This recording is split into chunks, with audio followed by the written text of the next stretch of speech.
मैं हूं कहकशां और आज की वीडियो में हम लोग पढ़ने वाले हैं ब्रह्मपुत्र नदी तंत्र। भारत का भूगोल चल रहा है। भारतीय भूगोल में हम लोगों ने पढ़ लिया है भारत के भौतिक स्वरूप के बारे में, हम लोगों ने पढ़ा है भारत की नदियों के बारे में। भारत की नदियों को मैंने दो भाग में डिवाइड किया है, हिमालय की नदियाँ और प्रायद्वीपीय पठार की नदियाँ। जो हिमालय की नदियाँ हैं उन्हें तीन भाग में डिवाइड किया गया है हिमालय नदी तंत्र को। एक है सिंधु नदी तंत्र, बीच में है गंगा नदी तंत्र और सबसे पूर्व में है ब्रह्मपुत्र नदी तंत्र। सिंधु और गंगा नदी तंत्र कंप्लीट हो चुका है और आज की वीडियो में हम लोग कंप्लीट करने वाले हैं ब्रह्मपुत्र नदी तंत्र या द ब्रह्मपुत्र रिवर सिस्टम। तो चलिए आज की क्लास शुरू करते हैं। सबसे पहले जानेंगे ब्रह्मपुत्र नदी के बारे में। ब्रह्मपुत्र जो है वो एक इंटरनेशनल रिवर यानी कि अंतर्राष्ट्रीय नदी है जो चीन, भारत और बांग्लादेश तीन देशों में बहती है। ब्रह्मपुत्र नदी जो है उसकी कुल लंबाई 2900 किलोमीटर है, लेकिन भारत में यह सिर्फ 916 किलोमीटर की दूरी तय करती है। ब्रह्मपुत्र नदी जो है वो एक पूर्ववर्ती नदी है। पूर्ववर्ती नदी के कई उदाहरण हैं इंडिया में, जिससे एग्जाम्स में बार बार क्वेश्चन पूछे जाते हैं कि पूर्ववर्ती नदी कौन कौन सी है। तो पूर्ववर्ती नदियों के उदाहरण देखेंगे तो सतलज, सिंधु, ब्रह्मपुत्र, कोसी और मानस, ये पांच मुख्य पूर्ववर्ती नदी है जहाँ से बार बार क्वेश्चंस रिपीट किए जाते हैं। पूर्ववर्ती नदियों में तीन ऐसी नदियाँ हैं, सिंधु, सतलज और ब्रह्मपुत्र, जो कैलाश पर्वत से निकली हैं। कैलाश पर्वत क्या है? कैलाश पर्वत जो है वो ट्रांस हिमालय की एक पर्वत श्रेणी है। हिमालय से पार के पर्वत जिन्हें ट्रांस हिमालय कहते हैं उसकी चार पर्वत श्रेणियाँ हैं, काराकोरम, लद्दाख, जास्कर और कैलाश। काराकोरम, लद्दाख और जास्कर भारत में स्थित है, जबकि कैलाश जो है वो तिब्बत में है, या ये कह सकते हैं कि चीन में है, क्योंकि तिब्बत अभी चीन के अंदर में है। तो कैलाश पर्वत श्रेणी के पास है मानसरोवर झील, और मानसरोवर झील के पास से अगल बगल से तीन नदियां निकलती हैं। एक है सिंधु नदी जो जम्मू कश्मीर, लद्दाख होते हुए भारत में प्रवेश करती है। दूसरी है सतलज नदी, ये भी भारत में प्रवेश करती है। और तीसरी है ब्रह्मपुत्र नदी। सिंधु और सतलज के बारे में हम लोगों ने डिटेल से पढ़ लिया, आज ब्रह्मपुत्र के बारे में डिटेल से पढ़ेंगे। ब्रह्मपुत्र नदी जो है उसका उद्गम कहाँ से होता है? तो मानसरोवर झील के पास चेमा युंगडुंग ग्लेशियर, एक ग्लेशियर या हिमनद है, नाम है उसका चेमा युंगडुंग ग्लेशियर, कैलाश के पास, वहीं से इसका उद्गम होता है। अपने उद्गम के बाद जो चेमा युंगडुंग ग्लेशियर से उद्गम के बाद जो ब्रह्मपुत्र नदी है ये तिब्बत से निकलकर आगे भारत में प्रवेश करती है। तिब्बत में इस जो ब्रह्मपुत्र नदी है इसे सांगपो कहते हैं, सांगपो। इसके बाद जब ये भारत में प्रवेश करती है तो अरुणाचल प्रदेश के पास एक तीखा मोड़ है हिमालय का, जहाँ पे नामचा बारवा चोटी है। हिमालय में दो तीखे मोड़ हैं, एक है हमारा पश्चिम की तरफ नंगा पर्वत के पास यहाँ पे, और दूसरा तीखा मोड़ है नामचा बारवा के पास, जहाँ से हिमालय जो है वो दक्षिण की तरफ यू टर्न लेके मुड़ जाता है। दक्षिण की तरफ मुड़ने के बाद हिमालय जो है वो म्यांमार में पहुँचता है, जहाँ उसे अराकान योमा कहते हैं। नामचा बारवा के पास जब तीखा मोड़ लेकर ब्रह्मपुत्र नदी इन करती है तो वहाँ पे गहरे गॉर्ज का निर्माण करती है। हमने पढ़ाया था सिंधु नदी तंत्र में कि जो पूर्ववर्ती नदियाँ हैं चूँकि वो पहले से बह रही हैं, तो उसने हिमालय के उत्थान के बाद हिमालय को क्या किया है? काट छाँट दिया है, और काट छाँट कर उस पर गहरे गहरे गॉर्ज का निर्माण किया है।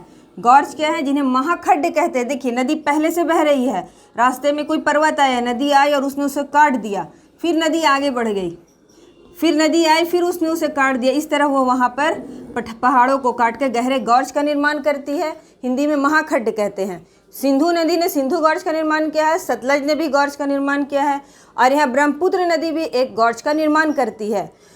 ब्रह्मपुत्र जिस गॉर्ज का निर्माण करती है वो है दिहांग गॉर्ज। तो अब ये वाला जो पोर्शन है ब्रह्मपुत्र नदी, इसको उठाकर मैंने यहाँ पर ड्रॉ किया है। यहाँ पर हम लोग इसको अच्छे से एक्सप्लेन करके समझेंगे कि कहाँ पे कौन कौन सी नदी है जो आकर सिंधु में मिलती है। तो चलिए देखते हैं। ये देखिए चेमा युंगडुंग ग्लेशियर से निकलती है ये ब्रह्मपुत्र नदी, इसे कहते हैं तिब्बत में सांपो। ब्रह्मपुत्र नदी आगे बढ़ती है और नामचा बारवा से भारत में इन करती है। नामचा बारवा अरुणाचल प्रदेश में है।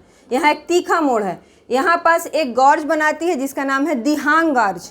दिहांग गॉर्ज के सहारे ये भारत में प्रवेश करती है, और अरुणाचल प्रदेश में आने के बाद ब्रह्मपुत्र नदी को दिहांग के नाम से पुकारा जाता है। तिब्बत में सांपो और अरुणाचल प्रदेश में दिहांग। अब आगे देखते हैं। इसके बाद नदी आगे बढ़ती है तो नदी के किनारे को देखते हैं। नदी के दो किनारे होते हैं, दायां किनारा राइट साइड, बायां किनारा लेफ्ट साइड। कैसे देखते हैं किनारे को? देखिए, नदी इस तरह से बह रही है और इसका मुहाना इधर है, तो नदी का जो मुहाना होता है इस तरफ देखें तो इसका राइट साइड किधर है? इधर, यानी दायां किनारा, और इधर वाला है लेफ़्ट साइड यानी कि बायां किनारा। एग्जाम्स में क्वेश्चन ऐसे ही पूछते हैं कि नदी के दाएं किनारे से कौन सी सहायक नदी मिलती है या उपनदी मिलती है, और बाएं किनारे से कौन सी नदी मिलती है। तो चलिए देखते हैं। अरुणाचल प्रदेश में आने के बाद जब ब्रह्मपुत्र आगे बढ़ती है तो इसमें आकर मिलती है एक नदी लोहित। ये देखिए, किस किनारे से? तो बाएं किनारे से।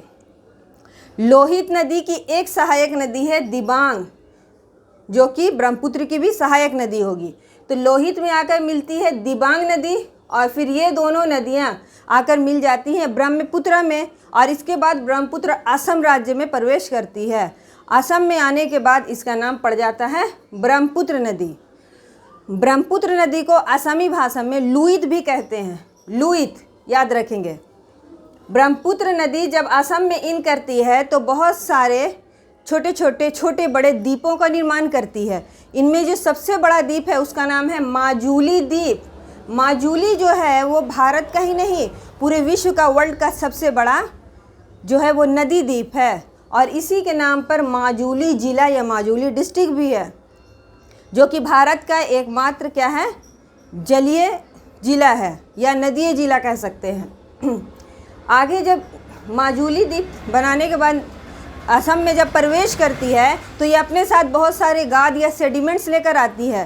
पर्वतीय भाग से आने के कारण ये बहुत सारे सेडिमेंट्स या अवसाद लेकर आती है, और यहाँ नदी जो है बड़े बड़े मेड़ बनाते हुए घूमती है, यानी नदी गुम्फित हो जाती है। नदी जब बहुत बल खाते हुए आगे बढ़ती है तो इसे गुम्फित नदी कहते हैं।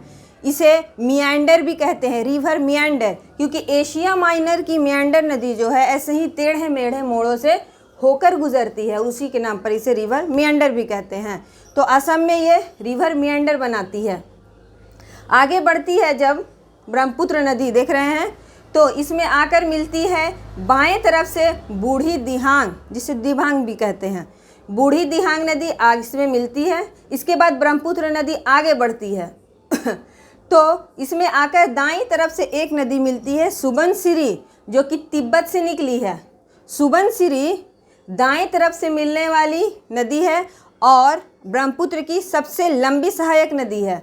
फिर आगे बढ़ती है ब्रह्मपुत्र नदी, तो इसमें बाईं तरफ से एक और नदी मिलती है जो लैसांग पर्वत से निकली है नागालैंड के, और इसका नाम है धनसिरी। इसके बाद ब्रह्मपुत्र आगे बढ़ती है तो इसमें बाईं तरफ से एक और नदी मिलती है जो मेघालय के पठार से निकली है। मेघालय के पठार को शिलोंग का पठार भी कहते हैं। मेघालय का पठार जो है दरअसल छोटा नागपुर पठार का ही एक हिस्सा है। उस नदी का नाम है जो मेघालय के पठार से निकली है कपिली नदी, यह कपिला भी कहते हैं, यह कपिली भी कहते हैं। फिर आगे बढ़ती है ये नदी ब्रह्मपुत्रा के नाम से असम में बह रही है। तो इसमें आकर मिलती है इसकी दाईं तरफ से एक नदी मानस नदी। मानस नदी के किनारे ही बना हुआ है मानस नेशनल पार्क, जो काफ़ी फेमस है। इसके अलावा असम में एक और बहुत ही फेमस नेशनल पार्क है जिसका नाम है Kaziranga national park. Kaziranga national park इसलिए फेमस है क्योंकि वहाँ पर वन हॉर्न राइनो यानी एक सींग वाला गेंडा पाया जाता है। आगे देखते हैं। आगे बढ़ती है ब्रह्मपुत्र नदी, तो इसमें उत्तरी भूटान से निकली हुई एक नदी आती है संकोश, और इसके दाएं किनारे से राइट साइड से आकर ब्रह्मपुत्र में मिल जाती है। इसके बाद ब्रह्मपुत्र नदी जो है वो बांग्लादेश में चली जाती है।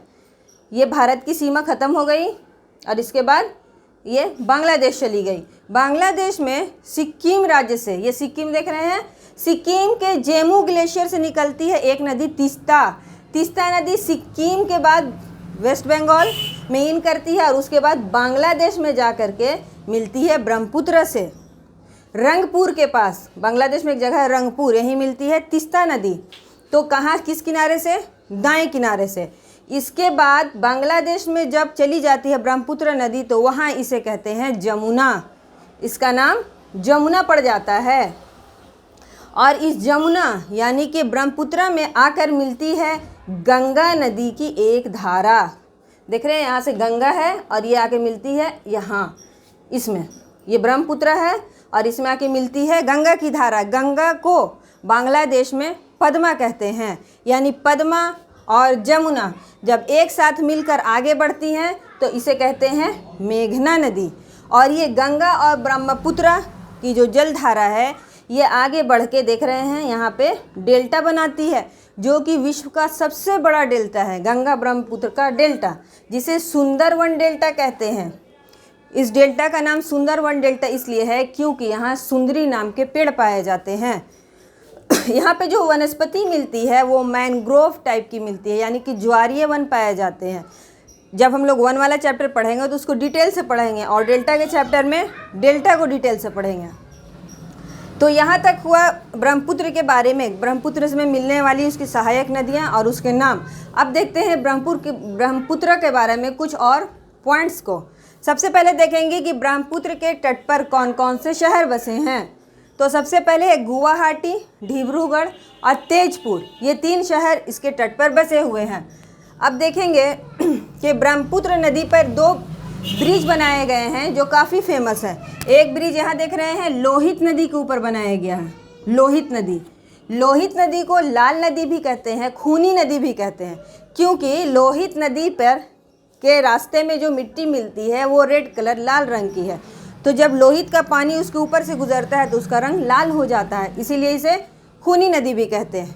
लोहित पर जो ब्रिज बनाया गया है उसका नाम है भूपेन हजारिका ब्रिज। ये भारत का सबसे लंबा सड़क ब्रिज है। इसकी कुल लंबाई कितनी है? 9.15 किलोमीटर। भूपेन हजारिका ब्रिज का दूसरा नाम ढोला सादिया ब्रिज भी है। ये जो देख रहे हैं ये ब्रिज ढोला सादिया, ढोला को सादिया से कनेक्ट करती है, इसीलिए इसे ढोला सादिया ब्रिज भी कहते हैं। अब नेक्स्ट देखते हैं, एक और ब्रिज है जो डिब्रूगढ़ के पास है। ये देखिए ये ब्रिज जो ब्रह्मपुत्र नदी पर असम में है, डिब्रूगढ़ के पास। इस ब्रिज का नाम है बोगीबिल ब्रिज। ये रोड और रेल ब्रिज है, यानी कि रोडवेज भी है और रेलवेज भी है, ठीक है। तो ये ब्रिज जो है भारत का सबसे लंबा रोड रेल ब्रिज है। इसकी कुल लंबाई जो है 4.94 किलोमीटर है और ये जो है डिब्रूगढ़, ये असम में है, डिब्रूगढ़ के पास है ना। और ये जो नदी है ब्रह्मपुत्र, इसके उत्तरी किनारे को दक्षिणी किनारे से जोड़ता है। क्या नाम है इसका? बोगीबिल ब्रिज। अब आगे देखेंगे, एक और पॉइंट है इसमें कि सादिया से डुबरी के बीच में, ये जो देख रहे हैं सादिया से डुबरी के बीच में, डिब्रूगढ़ के बीच में जो नदी है ये ब्रह्मपुत्र नदी, ये जो है रैंप वैली से होकर बहती है। रैंप वैली क्या है? देखिए, एक होता है रिफ्ट वैली, जो हम लोग पढ़े हैं कि नर्मदा ताप्ती 2 ऐसी नदियां हैं जो भ्रंश घाटी यानी कि रिफ्ट वैली से होकर बहती है।